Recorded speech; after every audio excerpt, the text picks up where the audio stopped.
Hi friends, this is Suzy, your Candy Crush guru. It is April 19th, 2023, and I am here to talk about the All-Stars event in Candy Crush Saga.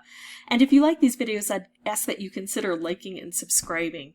So, excitement is building. It is now. We are in the midst of the second round of semifinals.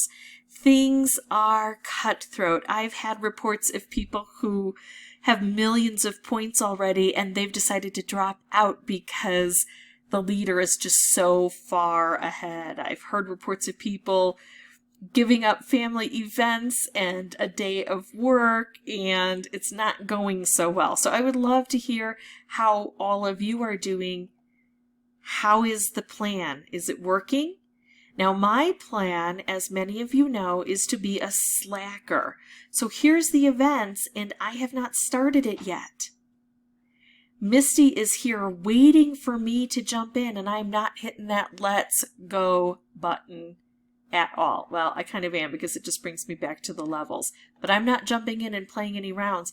As soon as I play a round, that starts the clock for me, basically. It puts me onto a leaderboard. And I just don't have the stamina to stay up 24 hours to try to play. And so I'm being very risky in my behavior here. I'm risking not making it into the finals, and that's okay with me. And there are a few reasons for that. Firstly, this is an extremely competitive event, and it takes a lot of physical and mental stamina. It's not just the top 10 players in the world, not the top best Candy Crushers, one of the top 10. I'm not, but let's say I were. Well, I would still need to compete ferociously. It's not, oh yeah, we play one and we see who gets the highest score. You have to keep coming up with ways to get those points. And, taking a break to go to the bathroom or eat can set you back by, millions at this point. And then we also have, how are people racking up points so quickly? Are they cheating? Well, I can't speak for everybody, but there are ways to accumulate a lot of points without cheating. One is to not have your Wi-Fi connected, to play offline, and then jump in and kind of surprise everybody. I call that shadow playing, where you're there but nobody can see you. You're stuck in the shadows until you make your big move. And that can be dangerous because if you're doing that, then you can't see your leaderboard either and you don't know where people are. My strategy, I'm going to wait until tomorrow. I've got my alarm clock set for early in the morning. If I sleep through the alarm, I will not worry. So what I've been doing, since I don't have very much hope of getting to London, and I also don't have much ambition. The other thing is, let's say I somehow manage to get through and secure a spot. It's a 50-50 shot as to whether or not I would accept the invitation.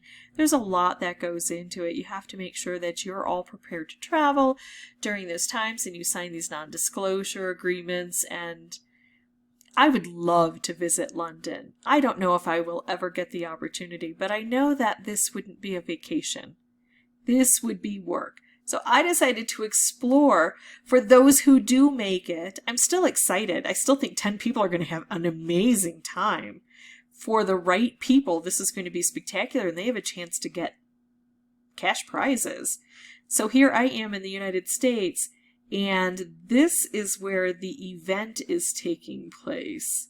So here we go all the way. I should probably use this button. Now I'm trying to keep it in the center. I'm not doing well at all.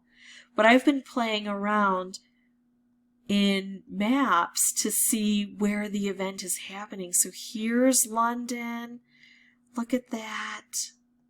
It's getting exciting. Buckingham Palace is right there. Oh my goodness. So very close. Here's where the King building is. Real close to the British Museum and the London Eye. Look at that. Here's the Thames. I'd just be reciting Shakespeare as I walked down the Thames. If I went there and I had any opportunity to spend the time I wanted to. Oh, look, Wax Museum, Cartoon Museum.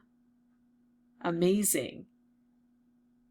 And here's Soho.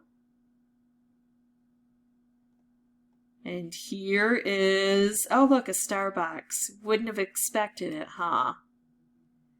And then look at this. This is it. This is the building.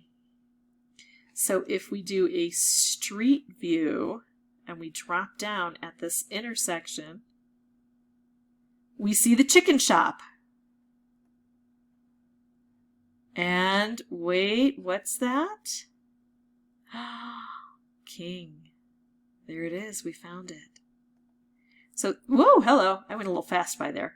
So that's where 10 people are going to be invited to go. And I'm sure that they're going to have an amazing time. And I can't wait to see and hear their experiences and find out what countries they're from. I'm so excited for everybody. Not for me. But I hope that everyone who's participating has fun. I think it's going to be astounding to be able to travel based on playing a game. All right, so that's it for this one. You'll see me sometime tomorrow morning on a video, hopefully saying that I competed, probably saying that even though I got up in the morning and tried to compete, things did not go well for me. That's my prediction. And then let's say I do make it. Let's say I make it through the second round. Then there's the third round. Here's my prediction there. If I were to make it through the second round, I have the feeling that the third round, they're probably only going to have 10 leaderboards. They're going to have to condense it down somehow. So they're probably working on the math and figuring out how they can have just 10 leaderboards. So if they have an unlimited number of leaderboards and I show up the last hour, no big deal. I get on one of those leaderboards that have people with very few points. If, however, they have 10 leaderboards and people have been working for 23 hours on this and I show up at the last hour, yikes. Or if they have 10 leaderboards and they're already filled and I show up and there are no more leaderboards for me, yikes. Or if they have unlimited leaderboards, but they only take the 10 that have the very highest scorers, and people have been working 24 hours and I've been working 1 hour, yikes. So I think that even though this strategy works really well in some of these leaderboard events, once we get closer and closer to the final, this is not going to work. I know that, and yet I'm choosing to do it anyway because I just don't have the time or ambition to be able to spend 24 hours straight playing a game. That's me. That's what my limitation is. All right, if you have any questions or comments, feel free to put those below. And as always, thank you so much for watching. Bye-bye.